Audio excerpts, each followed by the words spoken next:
Hi guys, welcome back to London. Today I've come to Charing Cross station.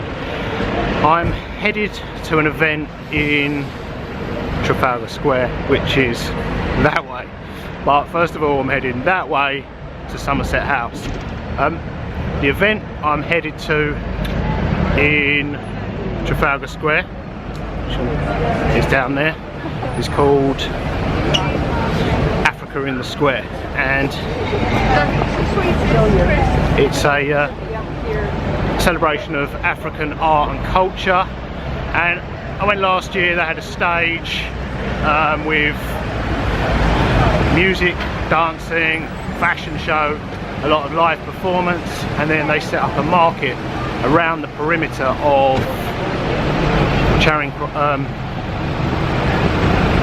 Trafalgar Square is the word I'm looking for. They set up a market around Trafalgar Square and selling African art, crafts and food, importantly food. And that's what I'm heading there for today, primarily lunch. But first of all, before we go there, I want to head to Somerset House, and there's two reasons I want to go to Somerset House. First of all, there are a couple of great coffee shops in there. I really need to cross the road so we get a better view of the entrance to Somerset House. But yeah, there's a couple of, I guess, London's hidden gems within it.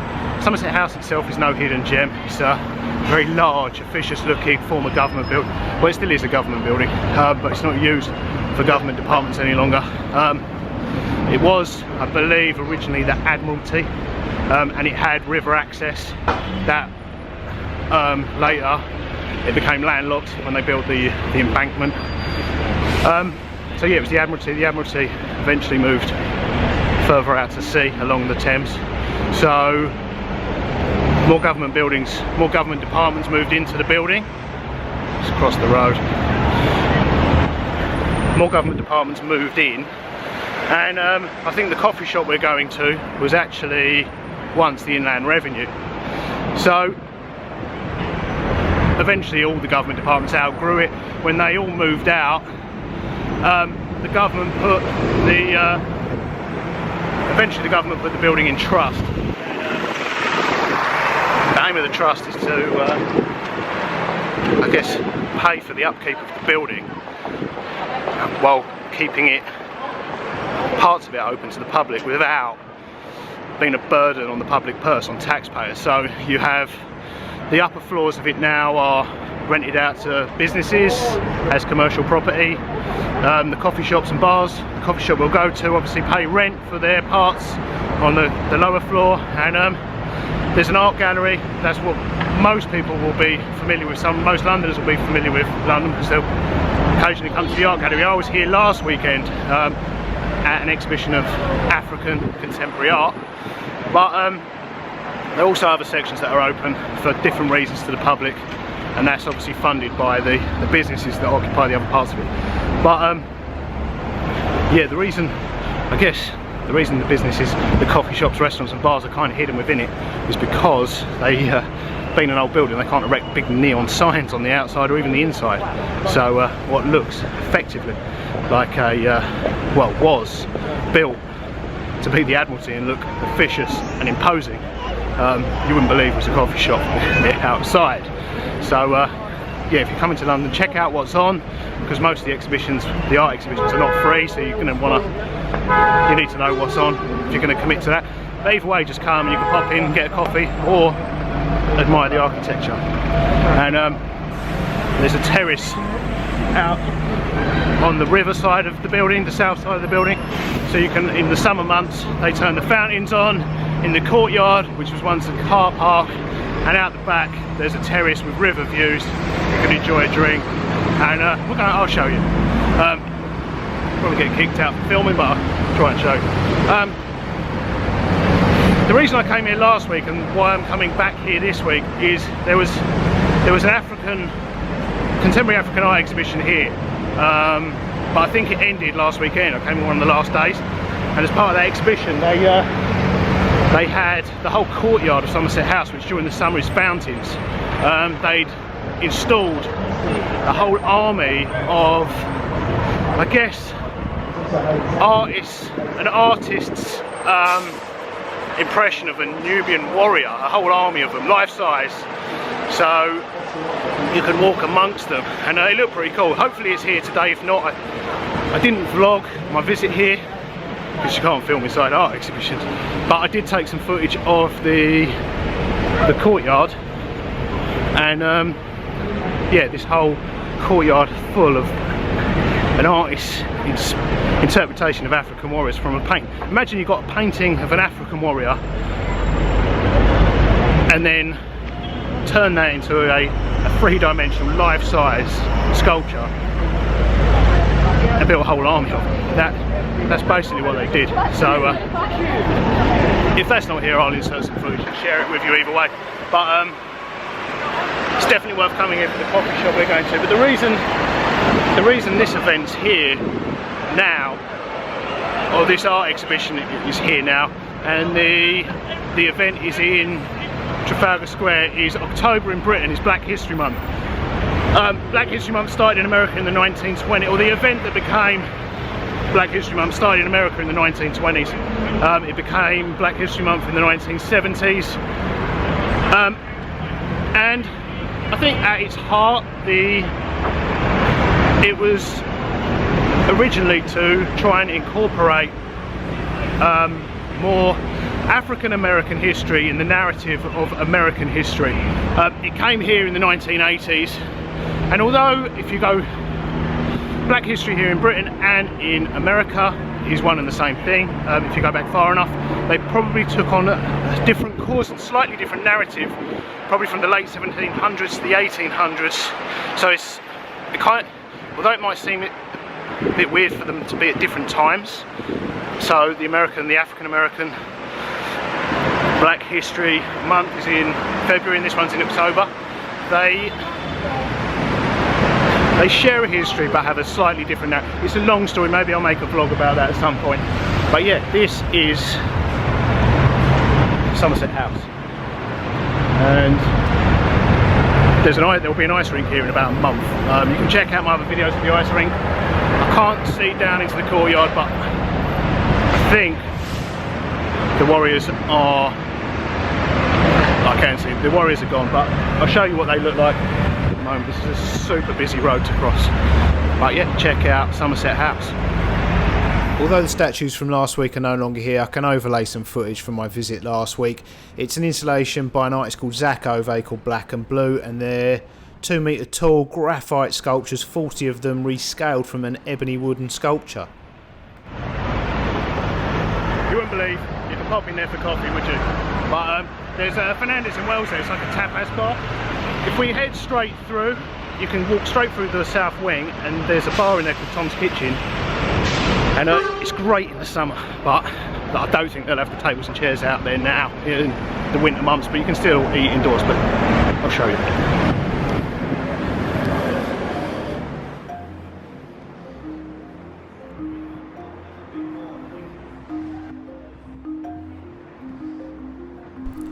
Welcome to Somerset House, arguably one of London's most spectacular spaces. The section of River Thames we're on was once home to riverfront mansions back in the 16th and 17th century, and today if you visit Gordon's Wine Bar or Embankment Gardens you'll see the remains of one of the mansions in York Gate. This space was once the location of the first Duke of Somerset's mansion, whose role in British government went so badly he was publicly beheaded in 1552 on Tower Hill. Capital punishment was abolished here in 1964, but it was still standard practice back then. His mansion here then fell into the possession of the Crown and was later used as either royal residences or for government purposes. Ultimately, it suffered from neglect and dilapidation, and the mansion was demolished in 1775 to begin construction of this Somerset House. It was originally intended to be home for various government departments and academic and artistic societies, which at the time were housed in older buildings all across the city. The Royal Academy of Arts first moved into the North Wing in 1779, but later moved to its current home on Piccadilly in 1837, which you can still visit today, and you can see exactly where they got their inspiration from for their new and current home. and this Somerset House remained home to various government departments ever since, and until recent decades. Originally the building had river access and you could still sail a small boat into it, probably below where we are now, which was handy, being home to the Admiralty and the Naval Office for many years. However, it eventually became landlocked in the 1860s by the Victoria Embankment, which now separates the building from the river by a busy road, which you can see below the amazing terrace here.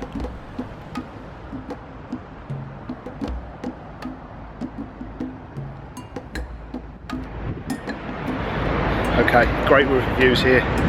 Seating there, it's a great place to come and get a cup of coffee.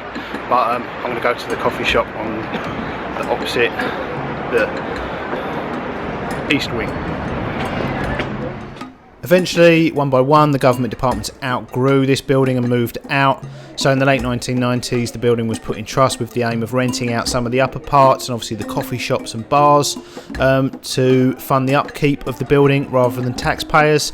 And then the rest of it is open to the public as an arts and culture centre. The artwork you can see me walking through, which was here last week and took over the courtyard, is by Zach Ove and is called Black and Blue, The Invisible Man and the Mask of Blackness. Okay, Fernandez and Wells, just here, I think is one of London's hidden gems. We're super close to Covent Garden, which is just over there. Like I was saying earlier, if you walk this way from Covent Garden, you wouldn't believe there's a restaurant and coffee shop in here, and it is one of London's better ones. I've made vlogs about the one in Denmark Street before. I'm just here to get a coffee because I want to get some lunch at the event in Trafalgar Square, but yeah, food in here is amazing, the coffee's great, so let's go and get some. They're the only signs you'd notice here.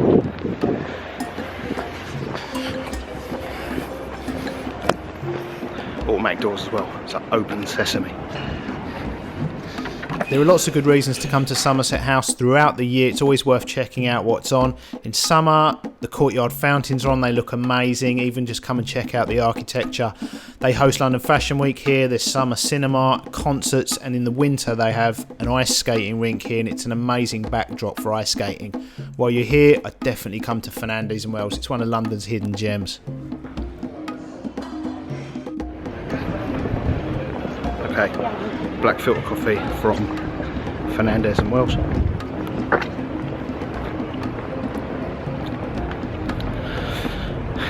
Good coffee, not the greatest, but good, and that's enough in this part of town.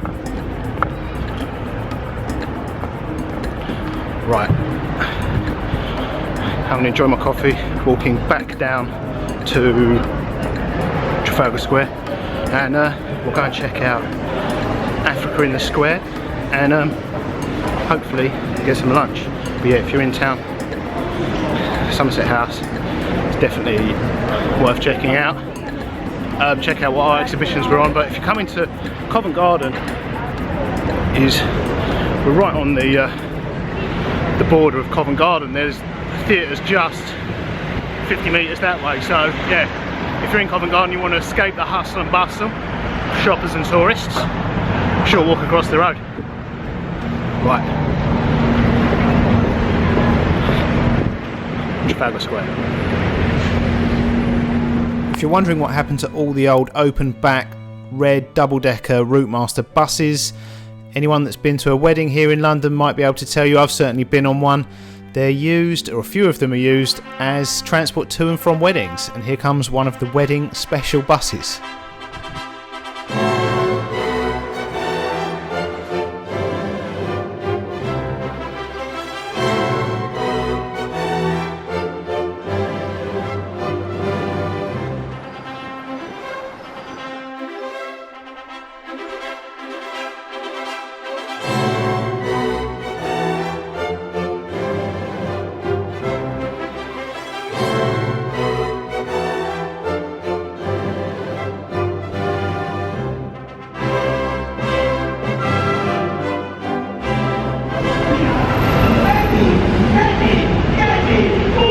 Okay, welcome to Trafalgar Square and Africa in the Square. Now, as I was saying, the reason for this happening in October is it's Black History Month, and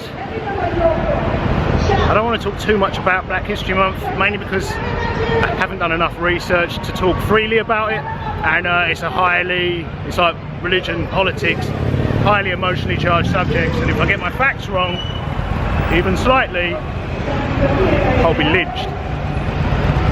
Maybe a politically incorrect term to use, but you know what I mean. But anyway, one thing I will tell you is that building there, rather perversely here in Britain, in London, they kind of over-exaggerate. I'm going to choose my words carefully. They almost exaggerate London and Britain's links with the slave trade. It's inextricably linked, don't get me wrong, but the National Gallery, one of its first, they say it was built on the money from slavery, but if you dig a little deeper, it was in fact one of its first collections, its founding collections, was purchased from a man who amassed his fortune and his art collection from slavery and the slave trade. It's an amazing looking building, linked to slavery, but a lot is. The Bank of England and Lloyd's of London, the links are more direct. It's more indirect, but enough of that. Let's check out the performances and then try and find some food. I know there's a certain irony in saying it's Black History Month and then saying I don't want to go too deep into it, as it is an event founded to do precisely that. Don't get me wrong, I have talked about it at length in previous videos, and I will again. History in general is just not going to be the focus of this particular video. The primary reason is these videos are watched globally, and fundamentally attitudes towards Black history are different in different countries. Even between the USA, where Black History Month was founded, and here in the UK today, there are huge cultural and social differences, especially when it comes to Black history, and in particular where we are today. It's a journey that started in exactly the same place, but over the centuries and even recent decades, different countries took different paths. They had similar but very different outcomes. So it's difficult to talk briefly but clearly in a global context. At individual places like the gallery, for instance, behind me, or at events like Carnival, it's easier to put in a local context. I come across young, upcoming, powerful artists that I look at and think, damn, you really like me. This artist, he's a rapper. He is. An amazing rapper. I mean, this guy, let's put it this way, when he was growing up, his father, any fathers here? No father. Any fathers around here? Right, there's only one father. We've obviously arrived just in time for the comedian asking if there are any fathers present at an African event. He's not going to be invited back. That's stereotypical racism. King Sunny Ade, Bob Marley, Dolly Parton. Dolly Parton. That Okay. sounds very much like my dad. That's different. A wide genre of music. Yes. You see, he's been so strongly influenced by many other artists like Drake and J. Cole, Kendrick Lamar, and so on. And today, he's one of the outstanding young artists growing up. And in fact, he's what they call the mobile unsung artist. Yes, he's a winner. Get ready to rock that. Please put your hands and welcome YJ! You guys do better than that. Let's welcome him on the stage. Come on, louder. How's everyone doing? How's everyone doing? Everyone feeling good? If you're feeling good today, make some noise. If you're happy and you know it, make some noise. I'm going to perform a few tracks for you today. My name is YJ. I'm going to be introducing my friend Christopher Black onto stage. Make some noise for him as well. 1, 2. How's everyone doing today? We good? Okay. I'm going to do 3 tracks for you, so YJ, it's going to be the soundtrack to my lunch. This one's called Living Your Life. Africa on the Square is held in October to be part of Black History Month here in the UK. This is the 3rd time the event's been held here. It celebrates African arts and culture. There'll be a range of activities highlighting communities from across the African continent. There's the huge stage and entertainment all day, including live music, DJs, dancing, and even a talent show. Also, there's an African market, a whole row of food stalls, a fashion show, and lots of fun activities for kids to do all day. There's a lot of criticism and negativity around terms like diversity and multicultural. It means different things to different people, and they interpret them differently in different contexts. If you want a multicultural society to work for you, you have to become multicultural, which means celebrating your own culture and also sharing it openly, and in exchange sharing and learning the culture and beliefs of those who you coexist with. It's not about complete and total assimilation. Okay, today I'm going to try some of this amazing looking Habesha food. I have no idea what all these dishes are, but I'm going in. If you're Habesha, let me know how authentic this looks. Greens, lentils, split peas. The girl behind me, who I guess is Habesha, said it's good. Flavour some spices, not hot spices. She said the bread is really good but small and rolled up. I have no idea what that means, but I'm taking her advice and going for the rice and couscous option. Okay, I've got some food finally from the stall behind me. There's a huge queue for Big Mama's jerk chicken, but I grew up in southeast London, so I've had my fair share. I love Caribbean food, especially jerk chicken, but as it's Africa Day today, I thought I'd try something different, and I've gone for Ethiopian and Eritrean. They did beef or vegetarian. I went for the vegetarian, and not that I'm vegetarian, but looked like a better, bigger portion. So I'm going to find somewhere to sit and enjoy my Eritrean and Ethiopian inspired vegetable curry and watch the music. So let's find somewhere to sit.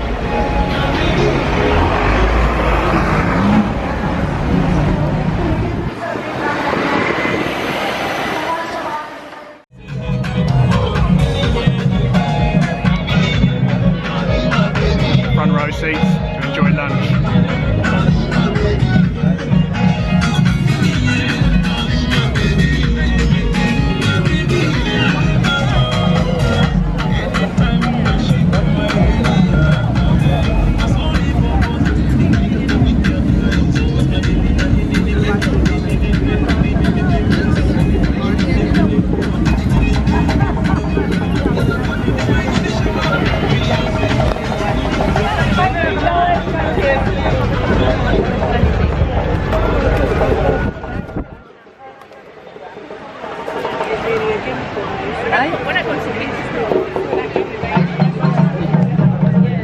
Pretty good.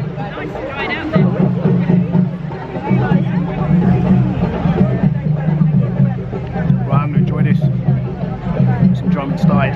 Check out the jar of drumming, and we'll go and check out the market stalls in front of the National Gallery and on the perimeter of the square in a moment.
There are plenty of events here in London throughout the year, like this one, for different cultures to come together and celebrate.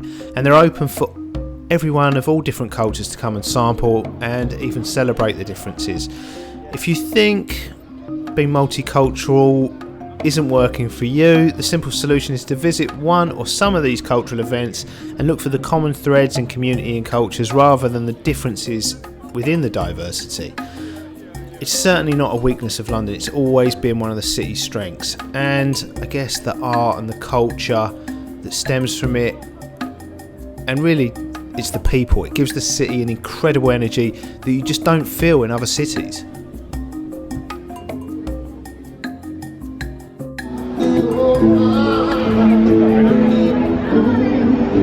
Okay guys, I hope you enjoyed this glimpse of Africa in the Square from London's Trafalgar Square. I'm going to head back down to the seats in front of the National Gallery and check out some of the acts this afternoon. I think they've got different acts from many of the different African nations.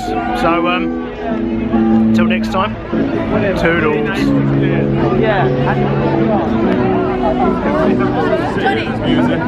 Johnny. Si se tourne, elle va m'accorder.